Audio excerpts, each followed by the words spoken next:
Buenas tardes, una semana más, gracias por estar ahí. Ya saben que hoy tocaba, gracias por estar ahí, hoy tocaba escotado, pero como siempre no he tenido tiempo de preparar nada, así que tenemos que conformarnos con libros pequeñitos, finos. Este es muy fino, pero es un clásico del pensamiento liberal. Frédéric Bastiat, La ley, editorial Alianza, lo tenía todo preparado en un papelito y no sé qué he hecho con él.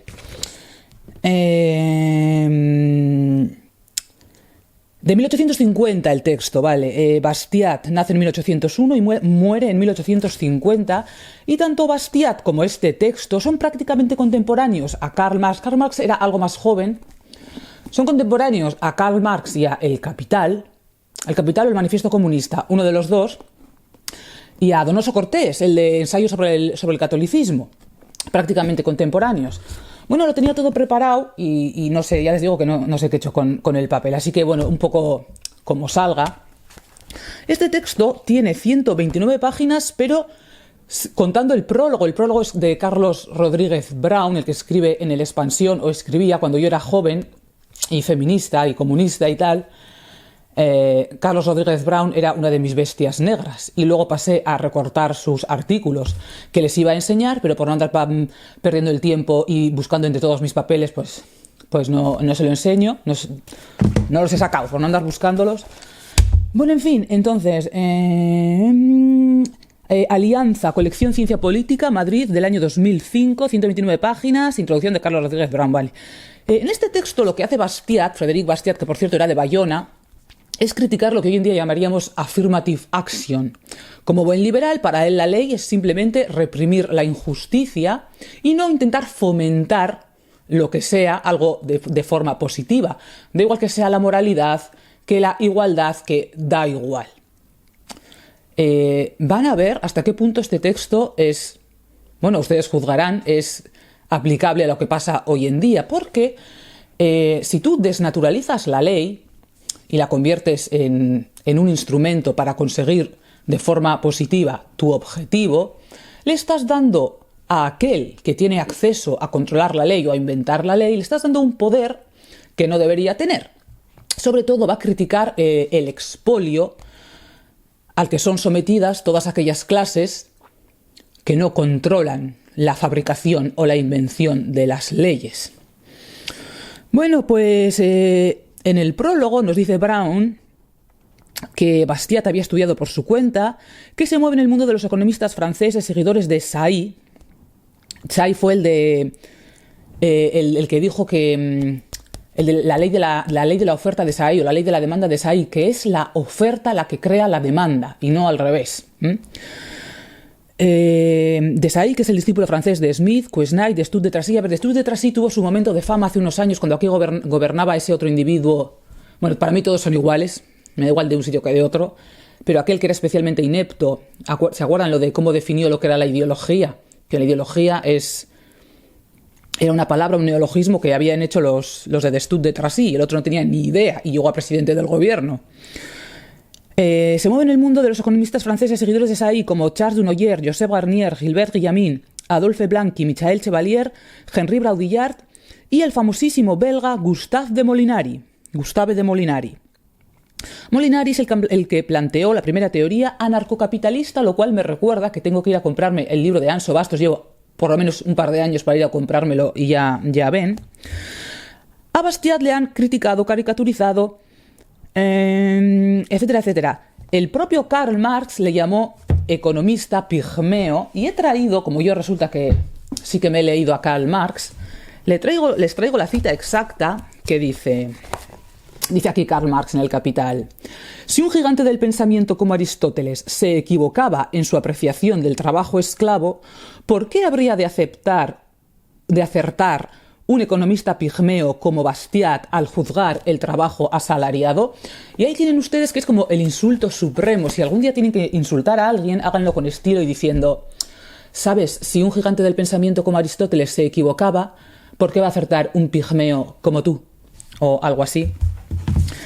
A ver, si podemos emplear el aparato institucional y jurídico en nuestro provecho y a expensas del prójimo, lo haremos.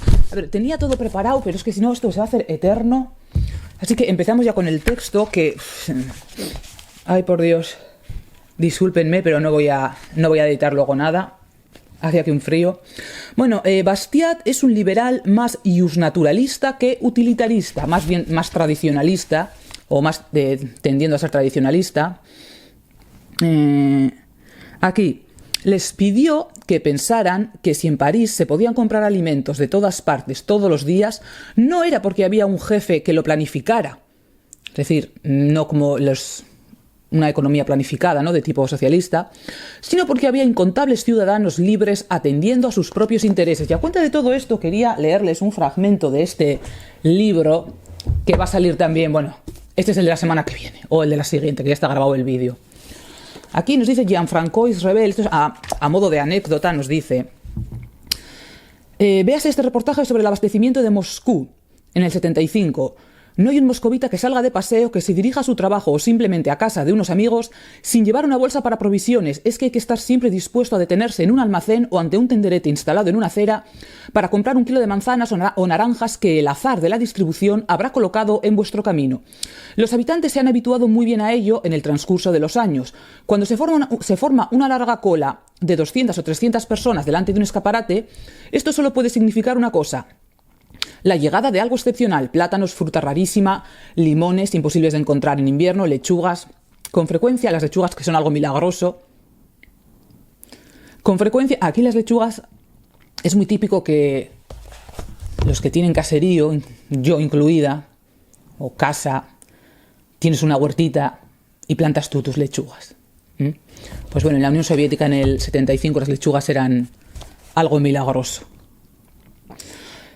Con frecuencia el soviético se pone en la cola sin saber siquiera lo que va a descubrir. Alimentarse sigue siendo un problema en la Unión Soviética. Nadie muere de hambre, desde luego, pero nadie puede redactar de antemano un menú o anunciar la menor preferencia para la comida o la cena. La producción y la distribución son completamente anárquicas. En la Unión Soviética no se come lo que se quiere, sino lo que se encuentra. Esta es la regla básica que conocen todas las amas de casa. Pues a cuenta de cómo se distribuyen mejor los alimentos y en general toda la producción, si en un mercado libre o en una economía planificada. Esto lo he puesto solo como una anécdota. El economista vasco francés no cree en el contrato social ni en el derecho como instrumento utilitarista. A ver si alguien sabe responderme a este. Jeremy Bentham y compañía, los utilitarios, ¿esos entran dentro de los liberales o no?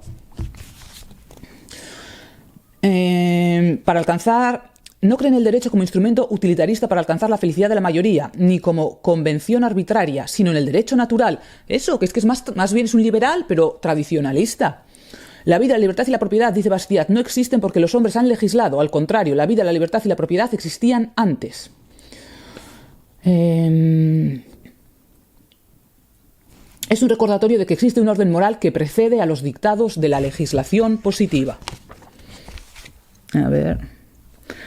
No tiene Bastiat ninguna simpatía por los grandes hombres que conducen a los pueblos como rebaños bajo el filantrópico despotismo de sus intervenciones sociales.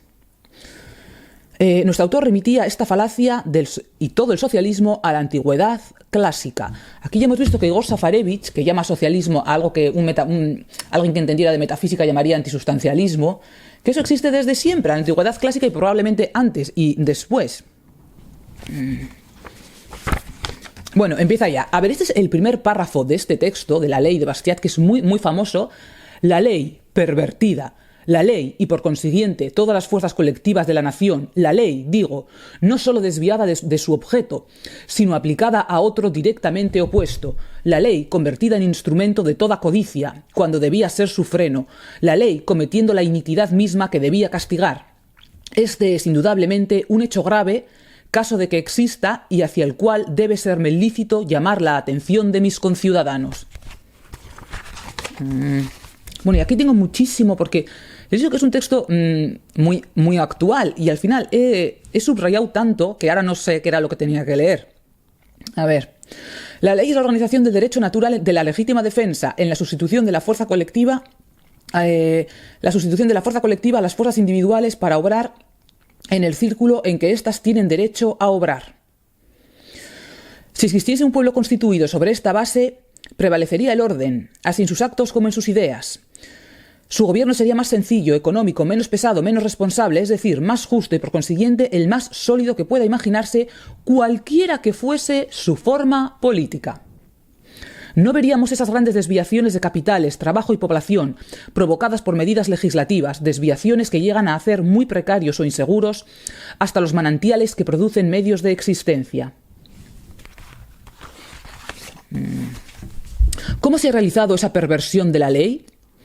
Por influencia de dos causas muy diferentes, el egoísmo no inteligente y la falsa filantropía. Bueno, aquí nos dice lo del egoísmo no inteligente, nos dice básicamente que habla de la historia está llena de guerras continuas, emigraciones de pueblos, opresiones sacerdotales, generalización de la esclavitud, con grandes fraudes industriales y con monopolios que se encuentran en abundancia en todas las épocas. Es evidente que el objeto de la ley debería consistir en oponer a esa funesta tendencia el poderoso obstáculo de su fuerza colectiva, pero hace lo contrario. Los grupos que se apoderan del poder hacer la ley la utilizan en su propio beneficio para expoliar a los demás y vivir ellos de madre sin trabajar. Pues ¿no es eso lo que pasa hoy? Se concibe que según el poder del legislador destruya en beneficio de éste y más o menos eficazmente la personalidad de los demás por medio de la esclavitud, la libertad por medio de la opresión, la propiedad por medio del despojo. Y así, cuando el despojo está organizado por la ley, en provecho de las clases que la hacen, todas las clases despojadas tienden por medios pacíficos o revolucionarios a tomar alguna parte en la elaboración de las leyes, o aspiran a poner término al despojo legal o quieren participar de sus efectos. Así se borra de las conciencias la noción de lo justo y de lo injusto.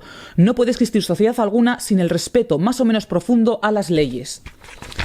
Pero la condición más segura de que las leyes sean respetadas es que sean respetables. Cuando la ley y la moral están en contradicción, el ciudadano se encuentra en la cruel alternativa de perder la noción de la moral o el respeto a la ley. Aquí te habla, pues eso, que estaba todo podrido, es que desde el principio te habla de las que en Francia se decía, en las cátedras costeadas por el tesoro, absténgase completamente el profesor de todo ataque a las respetables leyes vigentes. Eso lo dijo el Consejo General de Industria, Agricultura y Comercio en mayo de 1850. Está todo podrido desde siempre, es que da vergüenza. Y aquí habla de cómo pone como ejemplo como una clase de desposeídos, de mendigos, querrían participar en la ley, y con razón, claro, según la lógica de la ley entendida como acción afirmativa, como acción positiva. Nosotros, os dirán, no compramos nunca vino sin pagar el impuesto. Y ese impuesto ofrece subvenciones a hombres más ricos que nosotros. Otros se sirven de la ley para hacer que suba artificialmente el precio del pan. Para esto es menester que seamos electores y legisladores, a fin de que podamos organizar enteramente la limosna para nuestra clase, lo mismo que hacéis vosotros, organizando la protección para la vuestra. No nos vengáis como Monsieur Mimerel en su proposición de ofrecernos 600.000 francos para hacernos callar como se arroja un hueso a un perro. Aspiramos a otra cosa. Queremos tratar personalmente de lo nuestro. A ver. Esa odiosa perversión de la ley es una causa perpetua de odio y de discordia. Hay dos tipos de despojo, el despojo extralegal y el despojo legal. El extralegal, que se llama robo o estafa, está previsto y castigado por el Código Penal. Bueno, hoy en día depende de qué, yo diría que incluso es peor, que incluso no. Francia había emprendido desde hace mucho antes de la Revolución de Febrero, desde mucho antes de la aparición del socialismo, toda una máquina de magistratura, policía y gendarmería, cárceles y presidios para reprimir el robo extralegal, el robo. Pero acontece también que la ley pone todo ese aparato de magistratura, policía, gendarmería y cárceles a disposición del que despoja y trata como criminal al despojado que se defiende.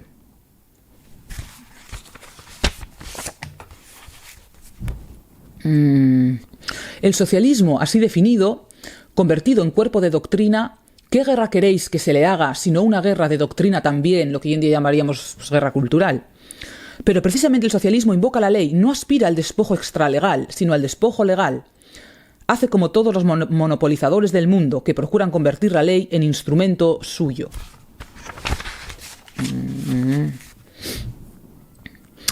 Pero, dicen los socialistas, puesto que la ley organiza la justicia, ¿por qué no ha de organizar el trabajo, la instrucción, la religión? ¿Por qué?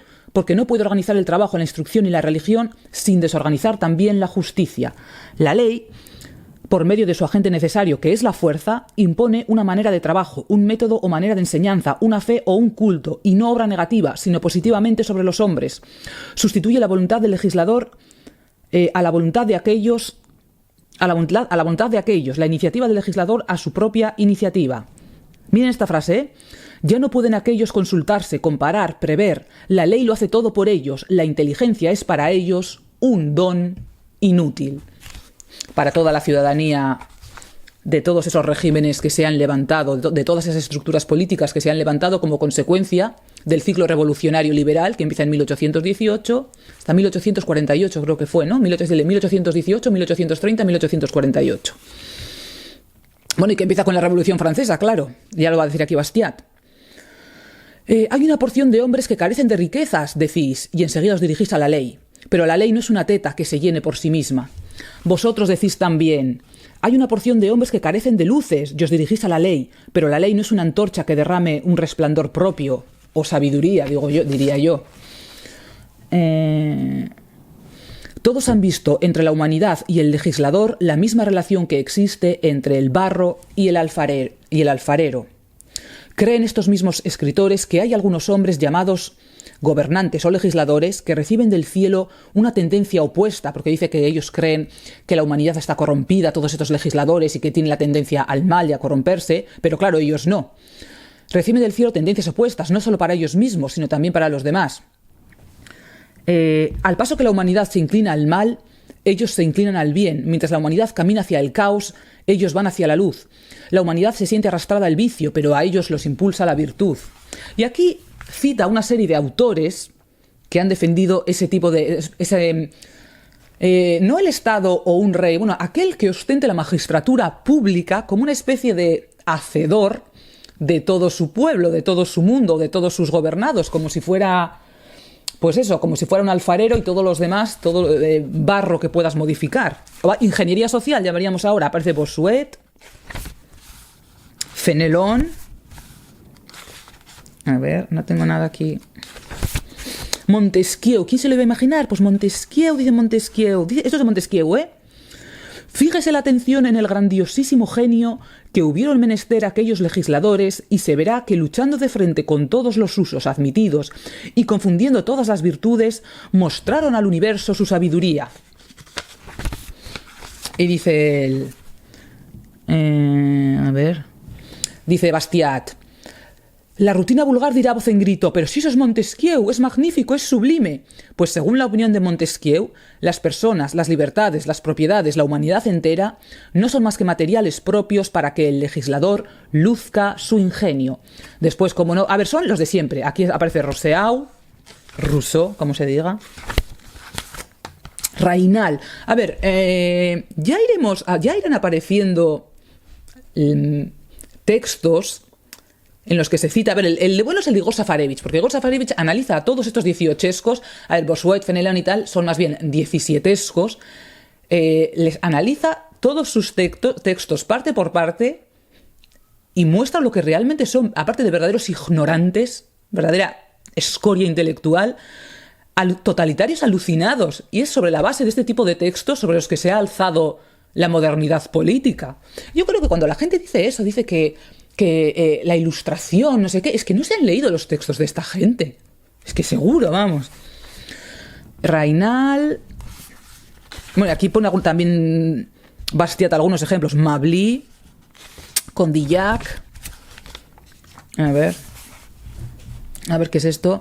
No es extraño que los siglos XVII y XVIII hayan considerado al género humano como una materia inerte, dispuesta a recibir y recibiéndolo todo, forma, figura, impulso, movimiento y vida de un gran príncipe, de un gran legislador, de un gran genio. La funesta disposición fruto de la enseñanza clásica, común a todos los publicistas nosotros diríamos políticos, de colocarse fuera de la humanidad para arreglarla, organizarla y constituirla a su manera. Los grandes hombres que se ponen a su cabeza, imbuidos de los principios de los siglos XVII y XVIII, No piensan más que en conservarla bajo el filantrópico despotismo de sus invenciones sociales y en hacerla llevar dócilmente, según decía Rousseau, al yugo de la felicidad pública o de la salud pública, como está pasando ahora. Bien claramente se vio en 1789. Apenas destruido el antiguo régimen legal, ya se trató de someter la nueva sociedad a otros arreglos artificiales, siempre partiendo del punto convenido de la omnipotencia de la ley. Aquí tenemos a Saint-Just, a Villard-Varennes, a Le Pelletier, a Robespierre, bueno, las citas de Robespierre de locos, pero no de tan locos como todos los demás, o sea, iguales. A ver, aquí está, esto es lo más, yo creo que lo más famoso que tiene Bastiat, que les dice a todos esos ingenieros sociales, les dice: ah, miserables, que os creéis tan grandes y juzgáis a la humanidad tan pequeña y queréis reformarlo todo, andad y reformaos a vosotros mismos, que no será escasa tarea. 21 minutos, increíble, en un texto súper corto, y 21 minutos, a ver, aquí habla de que cuando toca votar, cuando tocan las elecciones, a consecuencia, repito, de esas estructuras políticas que se levantan a consecuencia de las revoluciones liberales, del ciclo revolucionario liberal, que una de cuya piedra angular son las votaciones, el sufragio universal y tal y cual. El sufragio, dice Bastiat, como cuando hay que ir a votar, se considera al pueblo como una especie de sabio, incapaz de equivocarse, se le considera lleno de virtudes y de sapiencia, hasta que metes el papelito en la urnita, y una vez que has metido el papelito en la urnita ya no pintas nada, y eso ha pasado desde el principio. Aquí dice: apenas la elección, habla de unas elecciones, de unos comicios, apenas la elección deja al legislador separado de los comicios, entonces ya se habla de otro modo. La nación vuelve a la vida pasiva, a la inercia, a la nada, y el legislador toma posesión de la omnipotencia. Todo lo que sea inventar, dirigir, impulsar y organizar es cosa suya. La humanidad no tiene más que dejarle hacer. Ha sonado la hora del despotismo.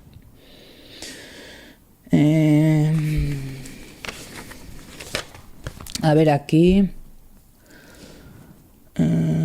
todos estos legisladores y... ¿Cómo pueden ser buenas las tendencias de los organizadores? ¿No forman parte del género humano los legisladores y sus agentes? ¿Se creen acaso de un barro distinto del que fueron hechos los demás hombres? ¿Han recibido del cielo una inteligencia y unas virtudes que los separan y los hacen superiores a la humanidad? Si es así, que presenten sus pruebas. Quieren ser pastores y que nosotros seamos rebaño, pero esto presupone en ellos una superioridad de naturaleza en que nosotros no debemos creer, como no nos lo demuestren palpablemente. Yo no les niego el derecho a inventar combinaciones sociales, a propagarlas, a aconsejarlas y a ensayarlas en sí mismos por su cuenta y riesgo, sino el derecho a imponerlas por medio de la ley, es decir, por medio de la fuerza y las contribuciones públicas. Yo pido a cabetistas, fourieristas, proudhonianos, universitarios y proteccionistas que renuncien no a sus ideas especiales, sino a la idea que les es común de sujetarnos por fuerza a sus grupos y series, a sus talleres sociales, a su banco gratuito, a su moralidad grecorromana, a sus trabas comerciales. Lo que yo les pido es que nos dejen la facultad de juzgar sus planes y de asociarnos a ellos o no. Fundad, empero, la ley en el principio fraternario, proclamad que de la ley emanan los bienes y los males, es decir, está hablando con ironía, con el affirmative action, que es la responsable de todos los quebrantos individuales y de las desigualdades sociales, y dejaréis la puerta abierta a un sinfín de quejas, odios, disturbios y revoluciones. Hemos de ser francos. Hay demasiados grandes hombres en el mundo. Hay demasiados legisladores, organizadores, fundadores de sociedades, conductores de pueblos, padres de naciones. Son demasiados los que se colocan sobre la humanidad para sujetarla y los que no tienen más profesión que ocuparse de ella. O sea, una banda de charlatanes de mucho cuidado. Atrás los empíricos y los organizadores. Afuera sus sortijas, sus cadenas, sus colmillos, sus tenazas. Esto habla porque ha puesto el ejemplo de un niño que nace en una tribu y que ya los brujos de la tribu le están dando cadenas y colmillos y tenazas para intentar cambiar su cuerpo.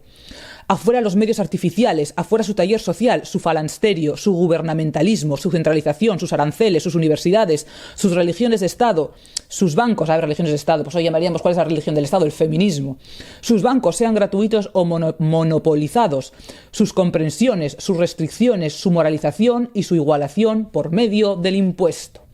Bueno, si pueden conseguir, a mí me costó 6 euros, si pueden conseguir este texto, se lee en 3 horas, 3 o 4 horas se lee, muy breve, y aquí han visto, acierta Bastiat.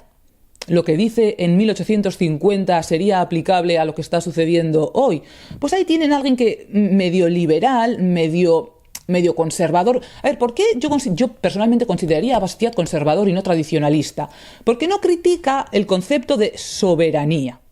Dice, como buen liberal parece aceptar todo lo que ha emanado del ciclo del 19, del ciclo revolucionario del 19, uno de sus aspectos es precisamente la centralización de la soberanía en un único punto, que es aquel que la magistratura pública. En el mundo antiguo eso no existía. Cada grupo social podía crear su propio derecho en igualdad con el derecho que podía crear el rey.